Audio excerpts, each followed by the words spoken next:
désagréable. En fait, ça nous changeait un peu, c'était bon, c'était original.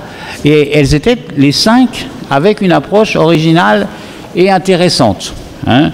Alors, je ne vais pas rentrer dans un grand détail, mais la première communication, c'était un peu Facebook à l'ère de 1984 et comment on repère les épidémies à partir des données mondiales.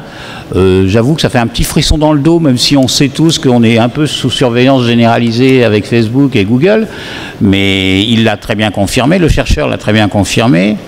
La deuxième était très intéressante aussi sur cette histoire de... Bon, alors là, je vais peut-être déformer ce que tu as présenté, mais cette histoire de participation des communautés à la recherche, ce qui sur le papier est quelque chose de magnifique, mais qui parfois dans la réalité se révèle plus compliqué à mettre en œuvre. Un essai sur la circoncision, c'est bien ça, hein, oui, sur la circoncision en Afrique du Sud n'avait pas permis la mise en œuvre d'approches communautaires fortes.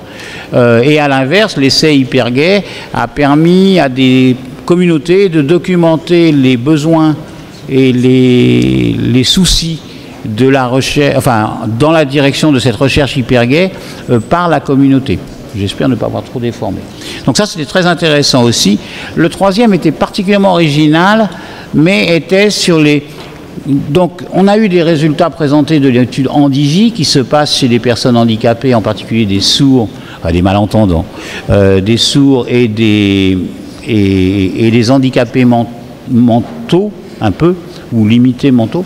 Et la personne nous a présenté en détail ce qui était très intéressant et à mon avis pas facile à mettre en œuvre, c'est toutes les stratégies pour essayer de dépasser les contraintes et communiquer avec ces gens qui sont sourds et dont on n'est pas forcément habitué à communiquer.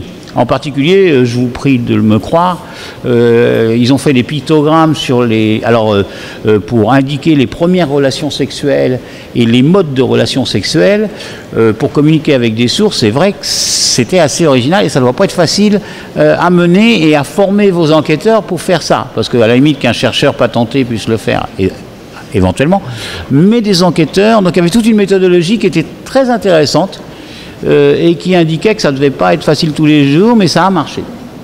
Les deux derniers, Xavier Anglaret nous a fait une présentation extrêmement originale et comme d'habitude parfaitement bien décalée et efficace sur l'observateur observé.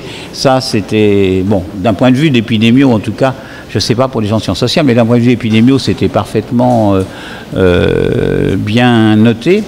Et enfin, la dernière, qui n'a rien à voir, mais qui est intéressante aussi dans un autre mode, c'est l'idée qu'à partir des archives d'un historien de l'IRD, non, du CNRS au départ, connu au Sénégal pour avoir un bureau qui n'est qu'une immense bibliothèque et qui a archivé tout ça sous une forme numérique, de créer un fonds d'archivage VIH, alors Afrique, je ne dirais pas francophone parce que hier il y a eu des débats là-dessus, donc francophone et anglophone, qui serait sans doute intéressant d'héberger sur un site internet créé pour ça ou soutenu par un bailleur et qui permettent d'avoir des liens et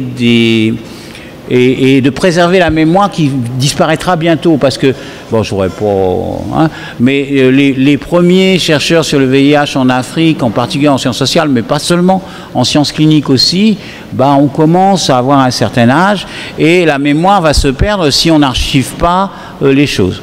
Donc voilà les 5 communications de la dernière session que j'ai rapportées. Et voilà. Merci.